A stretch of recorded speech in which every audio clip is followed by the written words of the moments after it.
Hi there. My name is Dr. Hurley. The question I get most often in office hours isn't please explain the Nernst equation or cardiac output. The question I get asked most often is generally along the lines of how can I do better? Do you have any tips? Or the one that's most heartbreaking, what am I doing wrong? So let's talk about studying because my sense is that a lot of you are feeling stressed and overwhelmed at best. And at worst, I get the feeling that you're working really hard, but not always seeing the results you're hoping for. Now, there are no guarantees in life or school, so I can't promise you A's, but I can teach you how to work smarter using evidence based techniques derived from what we know about how people learn. So let's start by figuring out what you are doing. In learning about learning, a few things become clear. No one ever teaches us how to learn, and we're kind of left to figure it out on our own. Most of us adopt a trial and error approach. In fact, very often teachers are trained to suggest techniques that are actually considered low utility techniques. That includes things like reading notes or the textbook over and over, highlighting, underlining, summarizing. And there really is a better way of going about this. Numerous studies have been done that evaluated different learning techniques and the evidence that they're genuinely useful for learning new information. Techniques were categorized as low utility if they were less effective and not very generalizable, or if there just wasn't enough data to make any confident decision. In all studies that I've looked at, only a couple of techniques were reliably shown to have high utility, meaning their benefits were robust and widely applicable across different fields. That means they worked when people attempted to learn all kinds of material, from a language to hard science. Now, here comes the obligatory warning. This involves doing things in a new way, and that can often feel really difficult, even off balance, much like my friend here who's trying to balance on a couple of drones to screw in a light bulb. He's doing something different, but he's doing it in an effort to reach new heights. And sure, it's a little weird, but it's also innovative. So here's the warning: this is going to be hard. You're going to feel your brain working probably in ways that you've never experienced before. But the thing is, learning is work, it's cognitive work. Much of what I do in my classes already is built with these ideas in mind, but I want you to have all the tools to do your best. So here goes. Let's talk about high utility learning techniques. Studies show that retrieving information produces enduring recall. In other words, remembering strengthens circuits, and the result is learning. How do we retrieve information? By testing yourself throughout the revision process. You're basically making yourself recall information, and that in itself is going to strengthen retention. Techniques that will help with this are listening to a lecture and then pausing it if it's recorded, and writing down everything you can remember without looking at the slides. After a lecture, make concept maps. Use the Cornell note taking method, which is a process wherein you don't jot down factoids, but actually process the information and formulate questions. Is this harder? Yes, but that's how we learn. Another great technique is to build flashcard decks based on the questions you generate during lecture. The question is, what you should you do with all these questions that you've come up with? Because the idea is to remember them.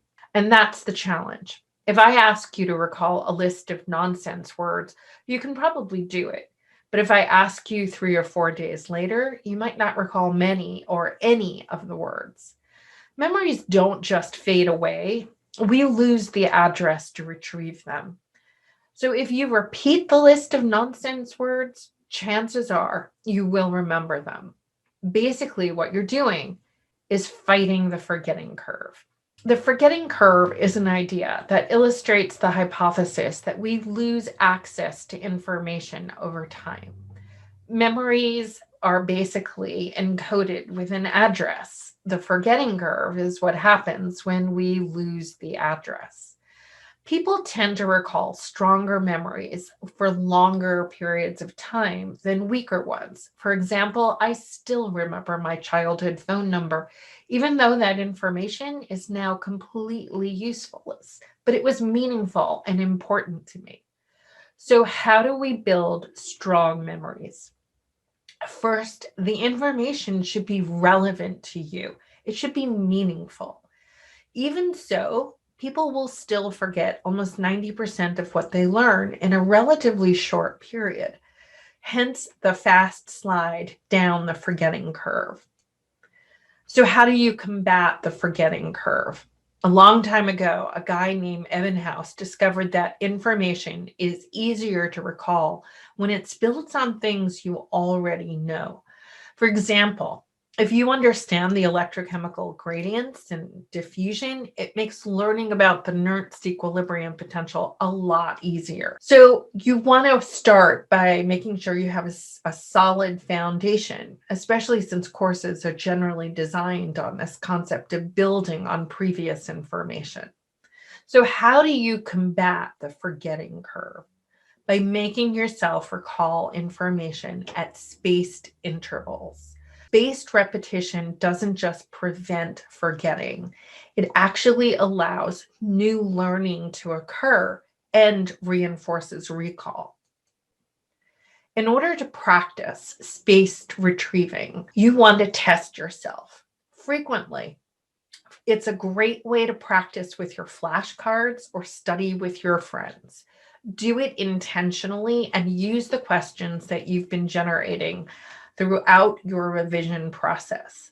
So, the three big high utility techniques are active recall, spaced repetition, and practice tests.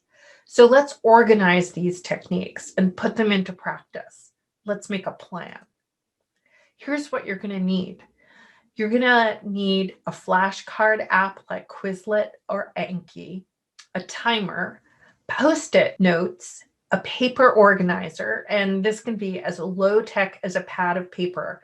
And I really want to caution you against using something on your phone. I want you to have something concrete that you can hold in your hands and actually watch your progress. A word about Anki. First, the name comes from the Japanese word for memorization. Second, I really like this app, even more than Quizlet. It's free on computers and it does charge about $29 for the phone version of the app. Anki uses an algorithm that was created in the 80s. It uses spaced repetition to quiz you more frequently on things you get wrong and less frequently on things you get right. Making Anki cards in itself is a great example of active learning because you're formulating questions. You can also find a number of pre-made decks out there, or you can share decks that you make. But that really does take away from part of the learning process. My advice is to make your own decks based on the questions you generate in your various components of the revision process. And then after you've made your own decks, it's fine to share your decks with your friends in class. We'll talk more about this a little later. Your studying should revolve around 6 things you do every day. I call them the 6 pillars.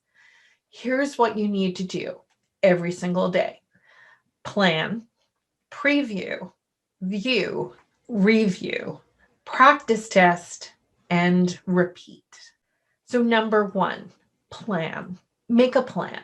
You need to make a long range plan that incorporates deadlines of dates and quizzes and tests. You also need a weekly plan for what you must accomplish that week. And that weekly plan also needs to include any deadlines that are coming up. Finally, you need a daily to-do list. And here's an important issue: time. We all tend to overestimate how much we can get done. So be reasonable when you're making your schedule. Otherwise, you're going to feel frustrated when you have a lot left on your to-do list at the end of the day. When you're making your weekly plan, take into account what information you're expecting to see that week.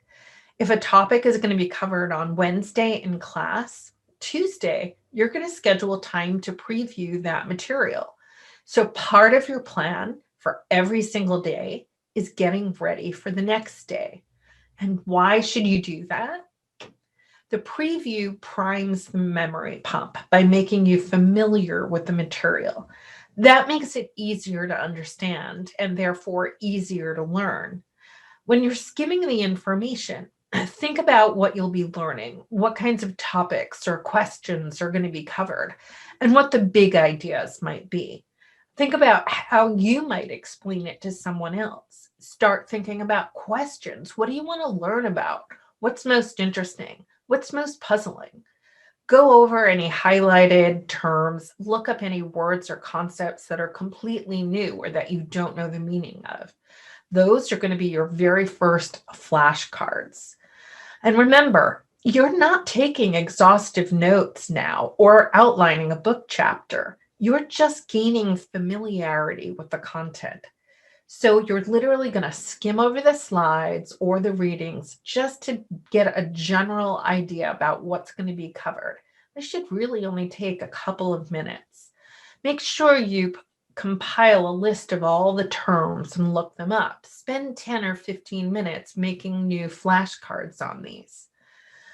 Don't take any notes right now. Just think about what's interesting, what questions you might have, how you might explain this to someone. When you have questions, make a flashcard. And basically, you're going to be creating those flashcards geared not towards just rote memorization, but towards understanding. And don't make an infinite number of flashcards, or it just becomes an unwieldy mess and doesn't really help you learn. You want to be strategic about this. Okay, number 3, view. This is what you're doing during the lecture. Check out my notes about what do I write down. That gives you a lot of tips on note taking during lectures. If the lecture is live or pre-recorded, I know there is a huge temptation to write down every single word the instructor is saying, but that shouldn't be your goal. Your goal is to understand what's being said. Make note of keywords and concepts that are emphasized. Be aware of how one thing builds up to the next and how things are interconnected. Be as involved in the lecture as you possibly can. Ask questions. Keep thinking about the information. How does it relate to what you already know? What would you like to know more about? If you were suddenly challenged to give the lecture, how would you explain this information? If you were writing the test, what would you write a question about? As soon as possible after the lecture is over, generate a list of relevant questions and make those questions into flashcards. If there's something tripping you up, go back to the source material and figure it out. Then make another flashcard. Number 4, review. Very often I will have students tell me, I'm just going to go review my notes. And what that means is they're going to sit there and read over a stack of notes that they've made. Don't do that. Just like you shouldn't listen to the lecture over and over again or transcribe the lecture, it's not really reviewing or learning the material. So what I mean by review, I mean to actively generate relevant flashcards, make concept maps as soon after the lecture as possible. Study the flashcards you made, especially the ones that tripped you up. Generate more questions. Spend time looking for how information is connected. Write down ideas that you have about the information. or write down questions. What would happen if you perturb the system? That's a great one for you to think about and work through to the answer. This brings me to the Feynman technique. Richard Feynman was a great American physicist who made incredible contributions to physics, but he was also a great teacher. In fact, he was so good at teaching, one of his nicknames was the Great Explainer. So the Feynman technique is basically how to study. So step one, select what you're going to work on right now. The object is to be able to explain that idea, no matter how complex it is, to someone who's completely unfamiliar with the technique at their level of understanding using very simple language. That means you have to distill all these complex ideas into the simplest terms possible while still being accurate and not resorting to using jargon, which can often obscure whether or not you know and understand the term. Go beyond simple definitions and really explain the relationships between these ideas. Work through examples, practice applications. Again, what would happen if the system was perturbed in some way? Try to predict the outcome. After you do that, identify areas that may have tripped you up or stalled your explanation. Go back and make flashcards about those particular elements. Challenge your assumptions by asking simple questions to make sure you really understand the ideas. And then anything that you didn't figure out, go back to the source material and make sure that you have a complete picture of that particular concept. Number 5 are practice tests. This isn't replicating the test scenario or environment. It's basically requiring challenging yourself to actively recall and practice the material. If you have practice problems, do them or make your own and make sure you repeat them. If you get a question wrong, make that into a flashcard. And finally, number 6, do it all again. This is your daily plan for every class, every day. Is it a lot of work? Yes. But it shifts the effort away from passive review of disconnected information and toward active learning with a goal of understanding. And I can't leave you without another major concern that many of you bring to me, time management. I use a technique known as time boxing. Now, the most popular form of time boxing that's used right now is called the Pomodoro technique. Basically, when you're using time boxing, and I'll use the Pomodoro technique as an example, the first thing you do is you start with your plan. What do you need to accomplish today? And then you have to commit to no interruptions during your work periods. Text comes in, phone rings, somebody knocks on your door, Amazon package arrives. It will wait. It'll wait the 25 minutes. You're going to commit to absolute 100% focused attention on what you're doing. You're going to set a timer for 25 minutes. You can be flexible about that. For some people, they want to have a little bit of a longer work period, or it might depend upon what you're working on. Figure out the time interval that works best for you, but make sure it's less than an hour. And then commit to working on that task for that period of time. No interruptions. When your timer goes off, you're going to take a break. And beware of the temptation to check the timer. Don't even look at it. It's going to go off. You're just focused on your task. That's a cycle, or in the parlance of the Pomodoro technique, that's a Pomodoro. Work 25 minutes, take a 5-minute break. You're going to repeat that for 4 cycles or 4 Pomodoros. And then after 4 Pomodoros, you're going to take a longer break, at least 15 minutes, and probably better if it's closer to 30. Build your lunchtime around this or your dinner break. So what do you do on a break? Anything that isn't work related. In fact, even on your 5-minute breaks, get up from your desk, get away from the work, breathe, meditate, have a cup of coffee or tea, go for a short work, stretch, play with your pupper if you have one or your cat. Do anything that's non work related. And it's basically giving your brain time to consolidate the information that you just focused on. At the end of your 5-minute break, settle back and commit to another focused period of work. Finally, get a start to the day. And I start my days the night before. I maintain a weekly to-do list and a daily to-do list. My daily list is on a Post-it note. It goes right at the top of my weekly list.